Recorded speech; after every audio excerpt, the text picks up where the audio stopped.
Hola queridos hermanos, ¿qué tal? ¿Cómo están? Espero que se encuentren muy bien. Por aquí les saluda el Padre Byron. El día de hoy tenemos la siguiente clase de Teología para Laicos. Nos encontramos en el apartado de Historia de la Iglesia. Veremos concretamente la época de los padres. Seguramente ustedes han escuchado en algún momento padres de la Iglesia, padres del desierto, padres apostólicos, padres apologistas. Pues el día de hoy vamos a tratar este tema. Esto abarcará desde el siglo I hasta el siglo VIII. Es realmente fascinante descubrir cómo nuestra iglesia se fue desarrollando en los primeros siglos. Comencemos entonces con una oración. En el nombre del Padre, y del Hijo, y del Espíritu Santo. Pedimos en silencio la venida del Espíritu Santo por intercesión de la Santísima Virgen María.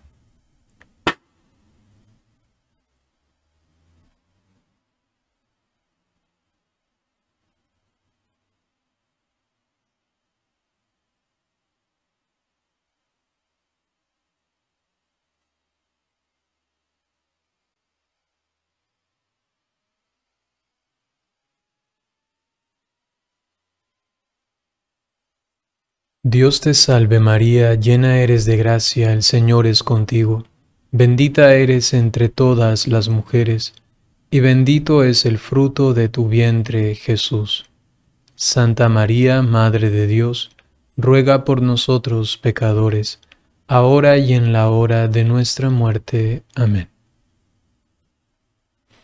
En el nombre del Padre, y del Hijo, y del Espíritu Santo. Muy bien, vamos a comenzar. Época de los padres.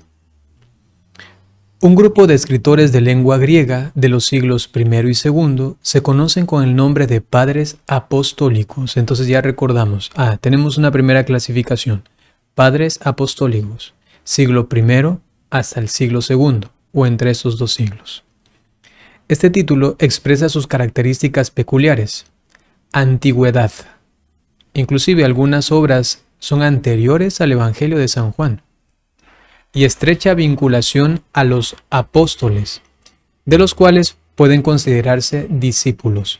Entonces, padres apostólicos para la Iglesia Católica se consideran aquellos que han tenido un estrecho vínculo con los apóstoles, de ahí el nombre de padres apostólicos.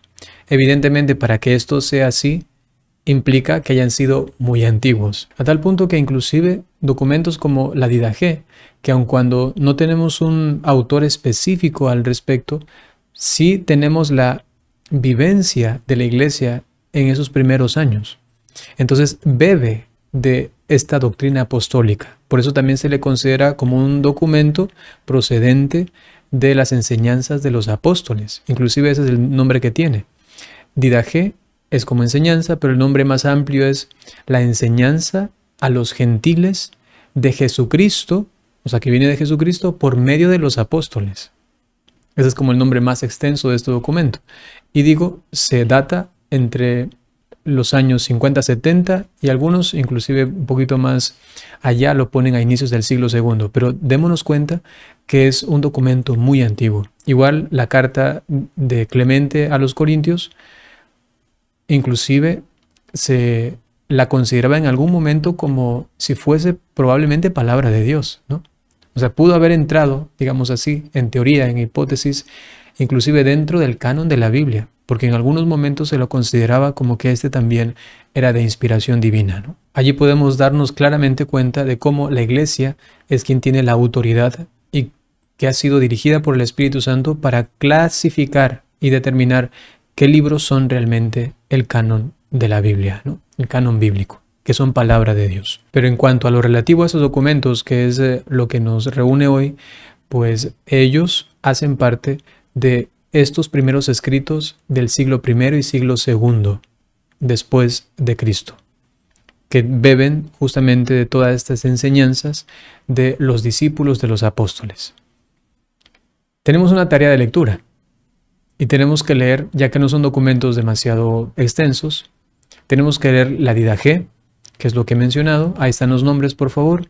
La carta de San Clemente a los Corintios, por favor, leerla.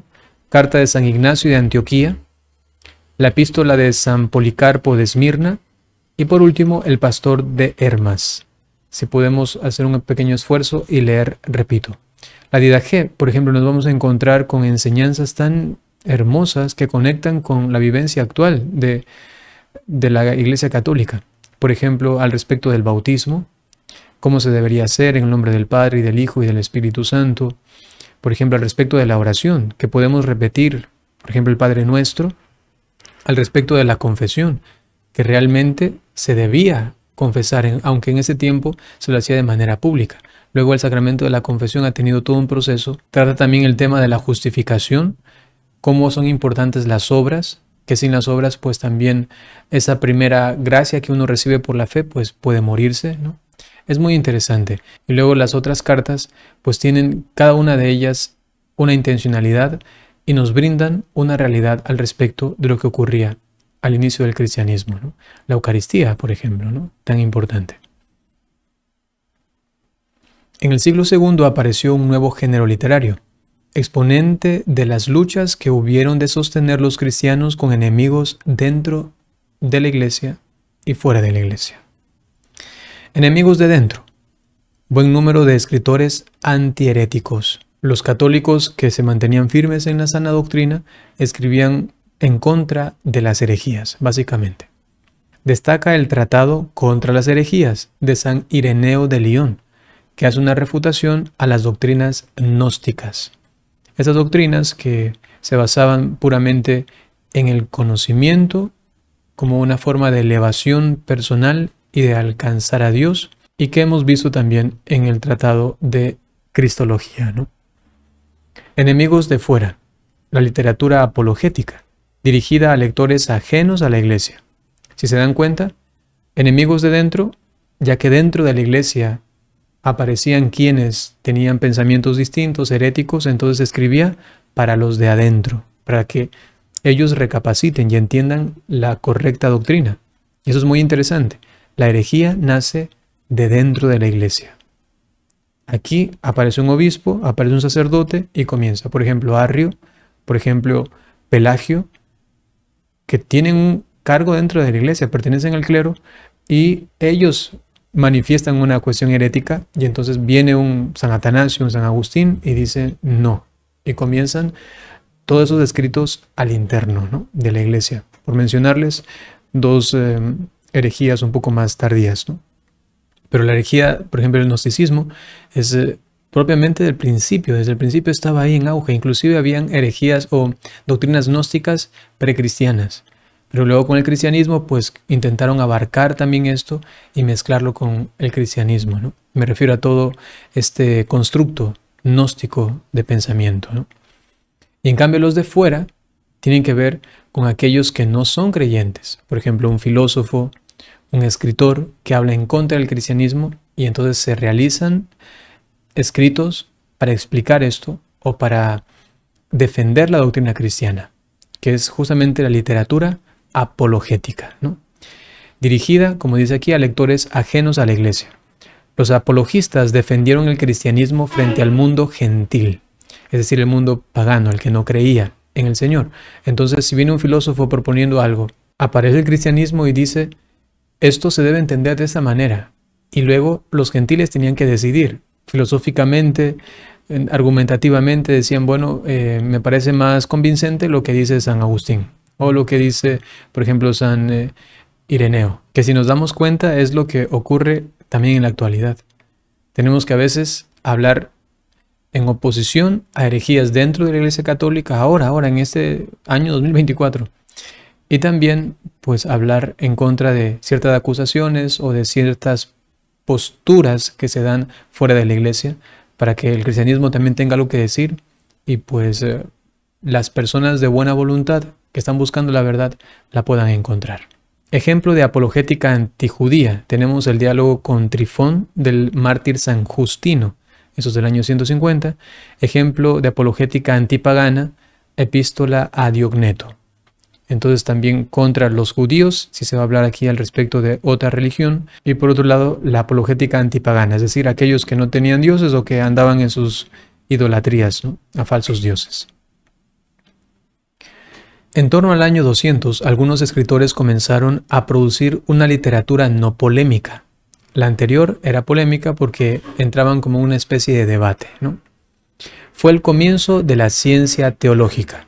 Empezó por Alejandría, su célebre escuela teológica. Hay que mencionar algo aquí importante. No porque haya comenzado una literatura no polémica, significa que la literatura contra las herejías o una literatura apologética cesó.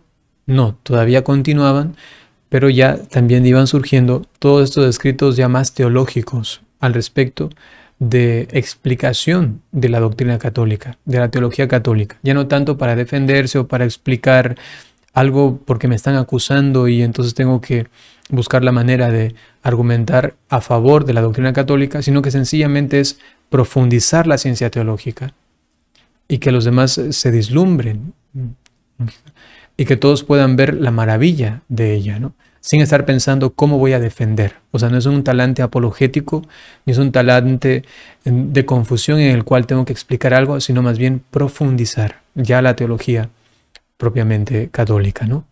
Consiguió un extraordinario auge bajo la dirección de Clemente, converso de amplísima cultura.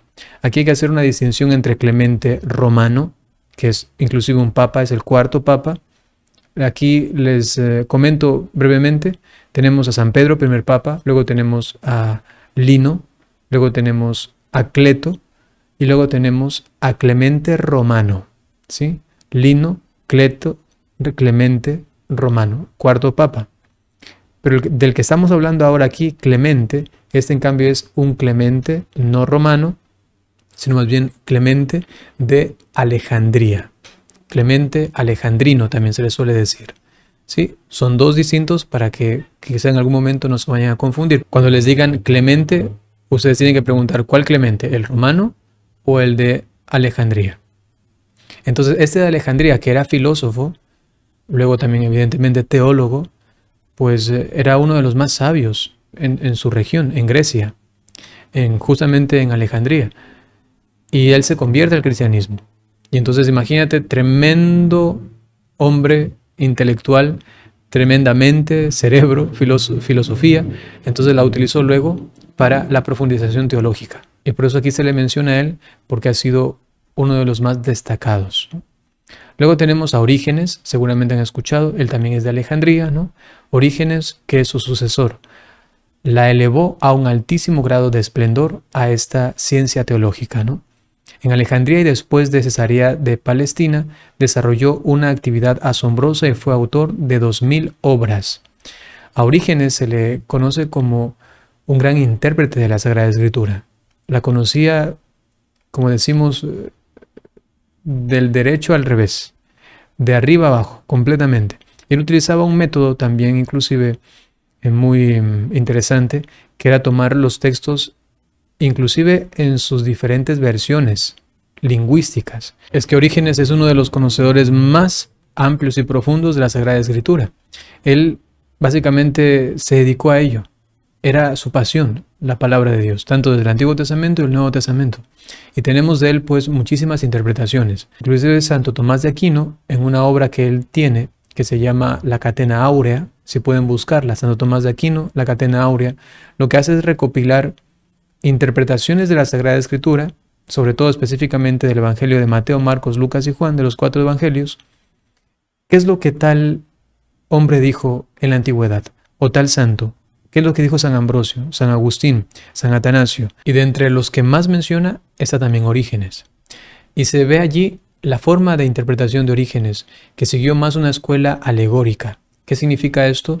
Que tomaba el texto bíblico y lo interpretaba de una forma más figurativa. ¿A qué me refiero? Jesús cura al trabajador del centurión romano y entonces dice, aquí se ve también la cercanía de los paganos, ¿no? Cómo el evangelio va a llegar hasta los confines del mundo, a aquellos que son gentiles, que no conocen al Señor, y así hace interpretaciones alegóricas. Cada elemento significa algo, tiene una simbología y es realmente una riqueza muy grande. Sin embargo, va a haber una especie de confrontación con otra escuela, que es la escuela de Antioquía, porque ellos más bien interpretaban o les gustaba interpretar más literalmente. Entonces está aquí la alegoría y la literalidad. Para nosotros se convirtió eso en una riqueza tremenda, porque la Iglesia Católica toma las dos. Sin dejar de lado la literalidad, también se aplica la alegoría. Es una cosa más mística, más espiritual. Eso es realmente muy, muy bonito. Y sin dejar la alegoría, también entiende la literalidad de los textos. Hay que entender claramente esto, qué es lo que significaba para ese momento. Y luego la alegoría hace que eso todavía se expanda más y se aplique en diferentes maneras de forma simbólica, pero que luego nos lleva a una vida práctica. Porque si esto simboliza esto, a mí, en mi vida práctica, en la realidad, me lleva a comportarme de esta manera o de esta otra. En Antioquía surgió en el siglo IV otra escuela que rechaza el método alegórico propio de Alejandría en la interpretación de la Biblia, ¿no? Y cultiva la exégesis literal, inspirada en la filosofía aristotélica. Antes de continuar con los padres de la Iglesia, veamos brevemente o resumamos lo que hemos visto. Tenemos padres apostólicos, siglos I y II, y juntamente con ellos van naciendo esta literatura, que hemos mencionado unos documentos primeros, de la Didache, por ejemplo. Luego nacen escritos al respecto de lo que va pasando dentro y fuera de la Iglesia, ¿se recuerdan? Y luego hay una profundización teológica propiamente en la doctrina católica. Hasta aquí es lo que llevamos. Comienzan ahora propiamente los padres de la Iglesia. Ellos aunan la ciencia sagrada y la nota de santidad reconocida por la Iglesia. Los tiempos de oro de la patrística fueron los siglos IV y V. Los padres son escritores cristianos anteriores al año 750 que reúnen tres características. Primera, ortodoxia de doctrina. Lo que digan está acorde al depósito de la fe, está acorde a la doctrina transmitida, a la enseñanza transmitida por Jesucristo a los apóstoles y los apóstoles a sus discípulos y así. Eso es lo que forma la tradición viva de la Iglesia. Ortodoxia de doctrina, es la misma enseñanza. Segundo, santidad de vida. Y tercero, aprobación al menos tácita de la Iglesia, es decir, que la Iglesia los haya aceptado como de buena reputación y que su doctrina era fiable. Estas tres notas características las tienen los padres de la Iglesia. En este punto quisiera hacerles una pequeña aclaración. A veces hay autores que consideran solamente padres de la Iglesia a los que son proclamados santos por la Iglesia. Solamente a los santos. Por ejemplo, no entraría aquí estrictamente Orígenes, porque se determinaría que él no es un padre de la Iglesia.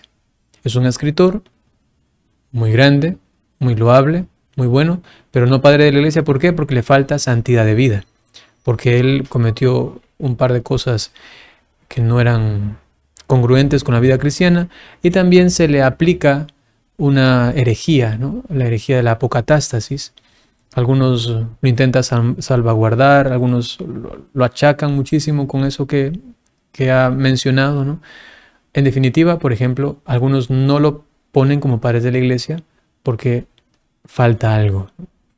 En cambio, hay otros autores que los suelen poner o los llaman padres de la Iglesia también a ciertos escritores que, aunque no son santos por la Iglesia, los han calificado así. Inclusive algunos hasta ponen a Tertuliano dentro de padres de la Iglesia, ¿no? Pero son diferentes autores y hay que decirlo también dentro de la Iglesia. Nosotros lo que hacemos es ir a lo más confiable, ¿no? Y también la Iglesia Católica lo hace así, y por ello nos quedamos con aquellos que han sido declarados santos. Ellos que constituyen propiamente la patrística, los padres de la Iglesia. Luego hay otros escritores que también se los relacionan con padres de la Iglesia, pero tengamos en cuenta esto, que podrían tener no una característica de santidad de vida, o inclusive algunos hasta algún error en la doctrina. Esto para mantenerlo así como advertencia, porque seguramente se van a encontrar en algún momento autores que hablen de ello, ¿no? Los padres son los testigos de la tradición de la Iglesia, en aquellas doctrinas en las que sus afirmaciones son coincidentes. Puede haber un padre de la iglesia que hable algo específico por la región en la que se encontraba y que se entendía de esta manera, y no implica que ello haya sido universalmente aceptado. ¿Se entiende? Por ello, la Iglesia Católica asume como doctrina o elementos doctrinales aquellas cosas que se vivían de forma universal. Es decir, que ellos, la mayoría por lo menos, coincidían en esto. En aquellos puntos, pues se nota que esto era vivido por la Iglesia Universal, ¿se entiende? Porque, repito, pues hay que entender el contexto en el que se encontraban. Si alguien estaba en una situación, en un lugar específico, podrían ocurrirse allí situaciones muy singulares que solamente le competía a este territorio. Y entonces esto no entra dentro de una doctrina general de la Iglesia, ¿se entiende? Trento, por ello, llega a decir este concilio: a nadie le es lícito interpretar la Escritura contra el consenso unánime de los padres. Luego hay cuestiones que son claras, que todos creían, o sea, indiscutiblemente. Esto, pues, es inamovible, porque se nota allí la doctrina católica, es decir, universal. Todos bebían de esa misma, entendían, vivían ella y también la enseñaban, ¿no? Más antiguo de los padres orientales tenemos a San Atanasio. Nació en el año 295 y muere en el 373. Obispo de Alejandría y principal defensor de la ortodoxia católica frente a la herejía arriana. ¿De dónde nace la herejía arriana? De dentro de la iglesia. Era un diácono en Nicea, luego fue obispo, que duró 45 años en su pontificado, y 17 de los cuales los pasó desterrado, justamente por el arrianismo. Pues lo acusaron más bien a él de hereje, siendo así que él era el que estaba correctamente en la doctrina y tiene que estar desterrado. Al final, pues por medio de algunos concilios se le levanta esta sentencia y pues puede regresar, ¿no? Pero es fuerte. Por eso es que se sigue de allí una frase muy popular que se dice que este parece un nuevo San Atanasio, ¿no? O ese se cree un San Atanasio. ¿Por qué? Porque se cree como la víctima. Yo tengo la verdad y todos los demás son herejes, haciendo alusión justamente a este hecho histórico. Entonces, sí necesitamos Atanasios en la actualidad, pero hay quienes andan por allí creyéndose San Atanasio, ¿no? Diciendo, aquí solamente yo entendí la verdad y los demás están mal en la Iglesia Católica. Ahí no tiene coherencia, ¿no? Por ahí hay algunos evangelizadores que suelen venir con estas ínfulas, ¿no? Y se les puede aplicar a ellos: te crees un San Atanasio, ¿no? Al respecto de la escuela alejandrina tenemos los padres capadocios. Tenemos a San Basilio, a San Gregorio de Nacianzo y a San Gregorio de Niza. San Basilio el Grande, 330 al 379, obispo de Cesarea, destacó por sus escritos teológicos antiarrianos. Entonces, ustedes se dan cuenta que en esta región de Alejandría, pues era muy fuerte el arrianismo, porque justamente Arrio era de Alejandría. Entonces allí comienza a expandirse toda esta herejía, y por ello los que eran fieles a la doctrina tenían que hacer batalla, lucha contra el arrianismo, ¿no? Entonces él es un escritor teólogo antiarriano, San Basilio, ¿no? El Grande. Organizador del monacato oriental, autor de 2 reglas monásticas y de una liturgia. Ustedes ya se van poniendo a pensar, ¿regla monástica qué significa? Pues significa que también en este contexto histórico muchas personas comenzaban a vivir una forma de espiritualidad apartada del mundo. Pero ¿cómo vivían esto? Si lo vivían solos, ¿cómo era? Si vivían en comunidad, ¿cómo era? Y entonces aparecen las famosas reglas monásticas para llevar una buena vida, ya sea viviendo en una especie de eremitorio como ermitaño, pero a la vez también viniendo a una vida más de comunidad, o lo que luego se llamará el cenobio, la vida cenobítica. Entonces, para todo esto se necesitaba una regla ya de vivencia, de convivencia, ¿no? Que son las reglas monásticas. Y por otro lado, la liturgia. Y es que en diferentes regiones, al celebrar la Eucaristía o los sacramentos, que se llamaban en ese tiempo los misterios, tenían que realizar una forma ritual. Y como se iba desarrollando según los cantos propios de ese lugar, la simbología propia de este lugar, entonces aparecían liturgias. Y es lo que ustedes conocen actualmente también como las diferentes liturgias dentro de la Iglesia Católica, que se llaman ritos. el rito, por ejemplo, bizantino, el rito gregoriano, el rito oriental específicamente de Siria, por ejemplo, el rito en Occidente, el rito romano, ¿no? Latino, ¿se entiende? Entonces se iban desarrollando. Por ejemplo, de esta época, un poco más adelante, tenemos a San Ambrosio y tenemos la liturgia y el rito ambrosiano, que es una maravilla, que hasta el día de hoy todavía se conserva. Tenemos luego a San Gregorio de Nacianzo, nacido en el año 329, muere en el año 390. Se caracteriza por defender la dignidad del Hijo y del Espíritu Santo, que le valió el apelativo luego de el teólogo. Porque ustedes saben, también hay en estas luchas arrianas, pues determinar que el Hijo es menos que el Padre o que Dios, porque el Hijo es una criatura de Dios. Y luego que no, pues se dirá del Espíritu Santo y aparece San Gregorio. San Gregorio de Niza, en cambio, que nace en el año 335 y muere en el 394, es autor de la Gran Catequesis. Esto es muy importante. Es un escrito que, a diferencia de los que usualmente se daban en este tiempo, que era para todos los fieles, para su conducta, para que aprendan al respecto de los misterios de Dios, de la Iglesia, los sacramentos, entonces este escritor, Gregorio de Niza, lo escribe pensando no en todos, sino solamente en aquellos que tienen que liderar las comunidades, pensando en cómo tienen que hacerlo, cómo tienen que tener la capacidad para poder enseñar esto. Entonces podríamos mirar que es una catequesis, digamos así, para los catequistas. En este caso, pues también sacerdotes, todos los que tenían el ministerio de enseñar. San Juan Crisóstomo. Recordemos que estamos en el contexto de Oriente, ¿no? San Juan Crisóstomo en el año 344 nació y murió en el año 407. Se le conocía también como Boca de Oro. Comentó numerosos libros de la Biblia. Sus homilías le acarrearon la enemistad de la emperatriz Eudoxia y le llevó al destierro hasta la muerte. Ustedes se van dando cuenta aquí que la religión, el cristianismo, la Iglesia Católica, en este caso concretamente en Oriente, tenía también sus disputas con los líderes políticos. Es decir, que aun cuando se intentaba tener una amistad con ellos, para que luego, si el líder civil adopta una religión, la religión católica, pues todos también iban a optar por esta religión. Sin embargo, habían cuestiones en las que sencillamente no. Por más de que usted sea el líder político, sea el emperador, sea la emperatriz en este caso, en Oriente, pues no. Y aquí llevan pues estas heridas de permanecer en la verdad muchos santos, ¿no? Y en este caso pues San Juan Crisóstomo también desterrado hasta la muerte. Les mencionaba hace un momento a Santo Tomás de Aquino, que él hace una recopilación de interpretaciones primitivas de la Sagrada Escritura.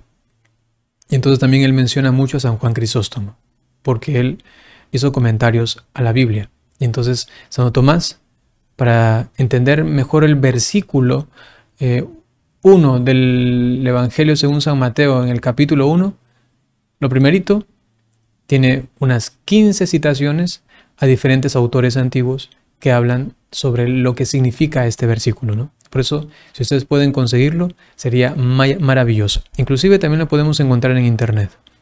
Pueden buscar ahí Catena Áurea, Santo Tomás de Aquino, y les va a aparecer. Es algo fascinante, fascinante.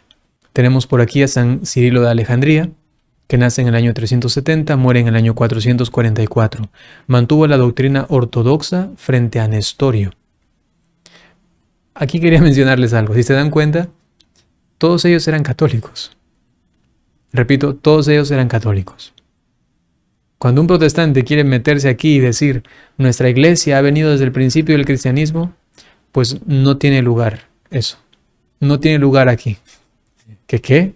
¿Que tu pentecostal viene de aquí? ¿Dónde aquí están los pentecostales? Todos ellos se declaraban católicos, ¿sí? San Cirilo de Alejandría mantuvo la doctrina ortodoxa frente a Nestorio, el nestorianismo. También ya lo hemos visto antes, pues básicamente lo que hace es mutilar la persona del verbo y por eso es que él no cree que por ejemplo María es madre de Dios, ¿no? El Nestorio. Porque dice, no, porque ella es madre solamente de la humanidad, ¿no? Pero un momento, hay una unión hipostática de dos naturalezas en la única persona, la segunda persona de la Trinidad, ¿no? Entonces, por eso es que también Cirilo tuvo que ser muy tajante, y es gracias a su influencia que luego en el Concilio de Éfeso, en el año 431, se define la maternidad divina de María. María, madre de Dios, porque si Jesús es Dios y María es la madre de Jesús, entonces María es la madre de Dios. Así de sencillo, ¿no? Estos que estamos mencionando son entonces padres de la Iglesia en Oriente. Tenemos al último padre de Oriente, que es San Juan Damasceno, en el año 750. Y allí se cierra, con este último santo padre de la Iglesia, se cierra la lista de padres de la Iglesia en Oriente. ¿Sí? En Oriente. Vamos a continuación a ver los padres de Occidente. Grandes padres occidentales. San Ambrosio. Nace en el año 333 y muere en el 397. Elevado al pontificado en Milán por aclamación popular, la gente quería que él sea obispo y pues lo aceptó por ellos. Siendo todavía simple catecúmeno, todavía ni siquiera era cristiano, ni siquiera era bautizado y ya lo eligen y entonces tiene que recibir luego los sacramentos. Notable actividad literaria de exégesis bíblica y predicación. También en la Catena Áurea de Santo Tomás de Aquino lo menciona mucho San Ambrosio. Amigo y consejero de 3 emperadores y excomulgó a Teodosio el Grande. Bueno, lo excomulga a este último y luego también lo reincorpora a la iglesia, ¿no? Después de un castigo tiene que hacer penitencia, ¿no? Y es un emperador, ¿no? Un emperador. Ahí se nota también, repito, que la iglesia sí estaba en unión con el emperador, pero si viene con cosas raras, hasta excomulgado. Y eso se dio por una masacre que hizo Teodosio, que la permitió, y que pues como era asesinato, San Ambrosio lo excomulga. Y luego él se arrepiente, hace penitencia y lo reintegra a la comunión con la iglesia, ¿no? San Ambrosio. Tenemos a San Jerónimo, del año 342 al año 420, sucesivas residencias en Antioquía, en Constantinopla, en Tréveris, Roma y Belén. Era un hombre de mucha ciencia y pues tenía muchos encargos y tenía que ir muchas veces de aquí para allá, ¿no? Historiador y exegeta. Exegeta significa que es un apasionado, básicamente, que intenta investigar e interpretar, explicar los misterios al respecto de la Sagrada Escritura, según la doctrina católica, ¿no?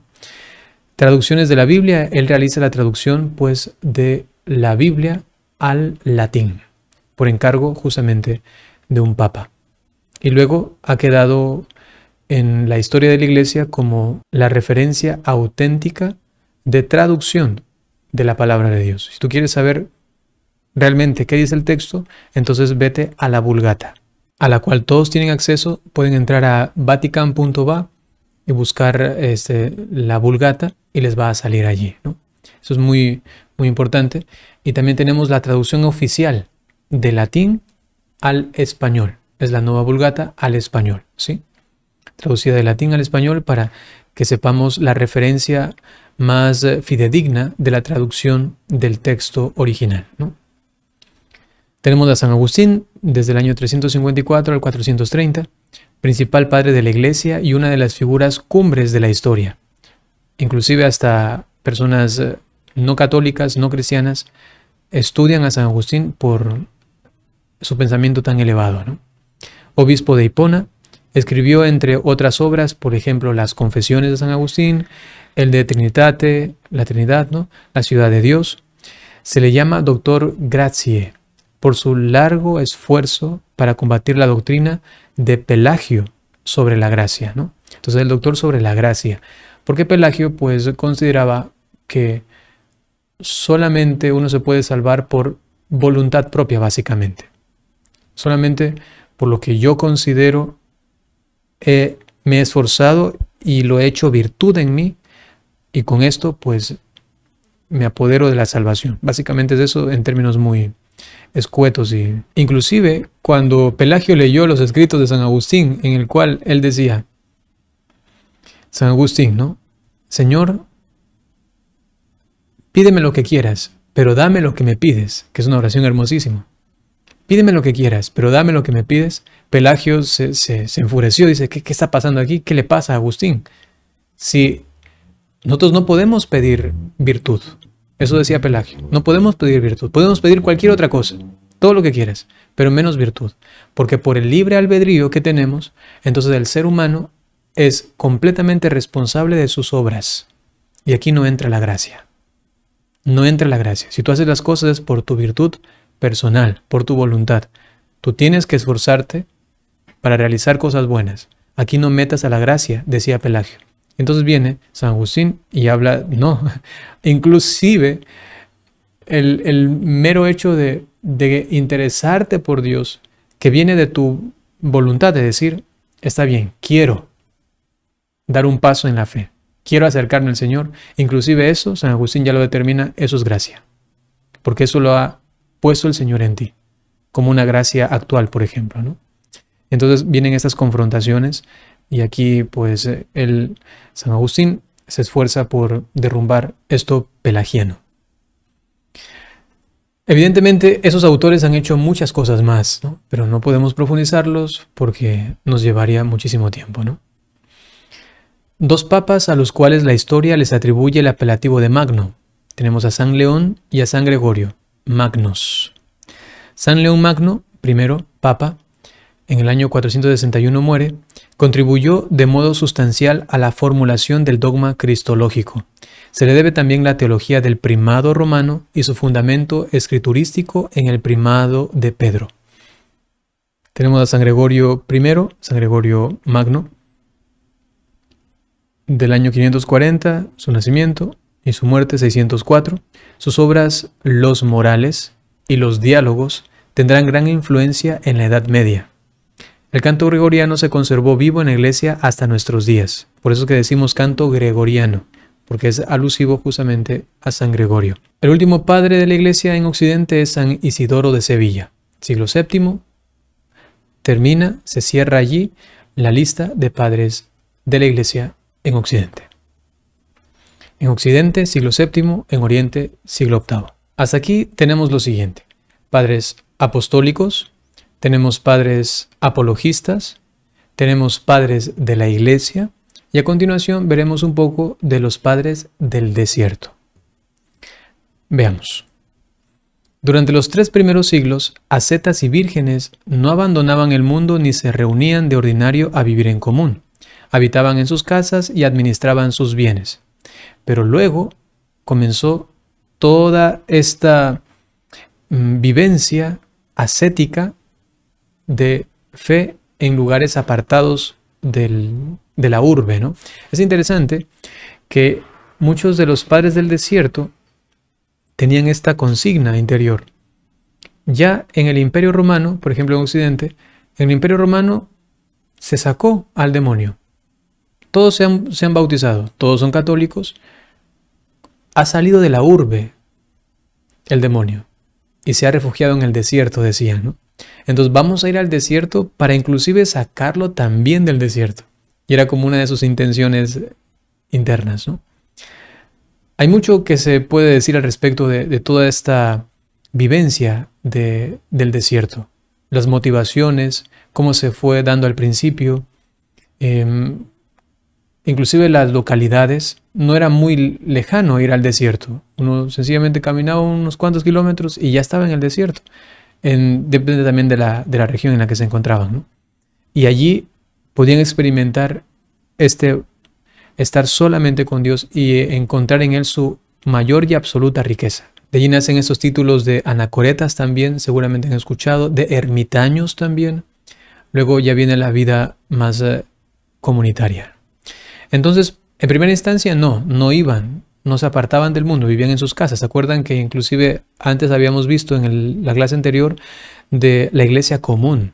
Lo vivían allí, más compactamente. Pero luego se evangeliza todo el imperio y comienzan a ir ya más allá.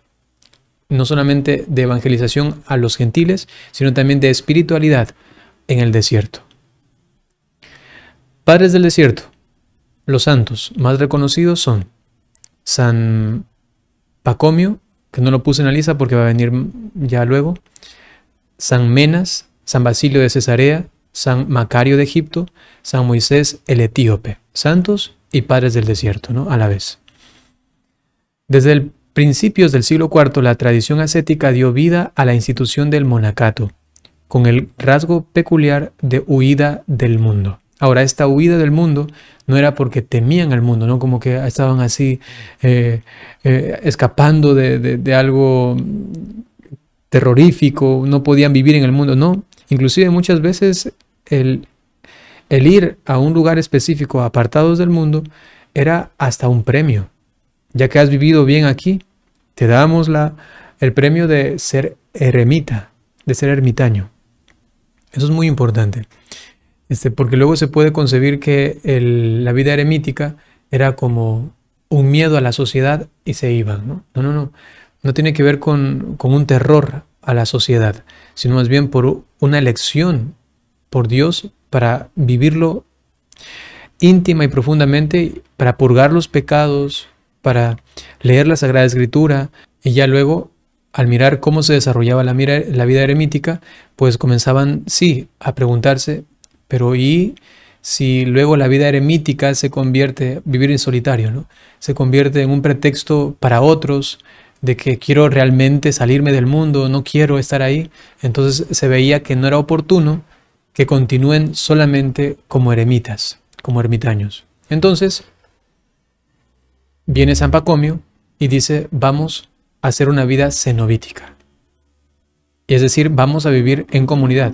Por ejemplo, San Agustín, él también escribe una regla monacal, y él dice, hay que aprender a ser ermitaños, pero en comunidad. Y comienza toda esta expresión luego del monacato, ¿no?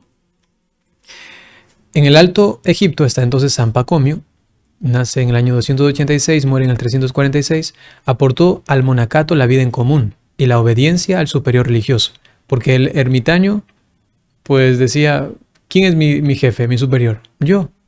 Y allí podía tender a vanagloriarse, a crear su propio reino, ahí en su cuevita, ¿no? Digamos así, en su desierto. Y eso era problemático también a nivel espiritual. Y por ello nace la vida en común, la vida comunitaria, la vida cenobítica. En Asia Menor, San Basilio, años 330 al 379 de su vida, promovió y organizó el monacato.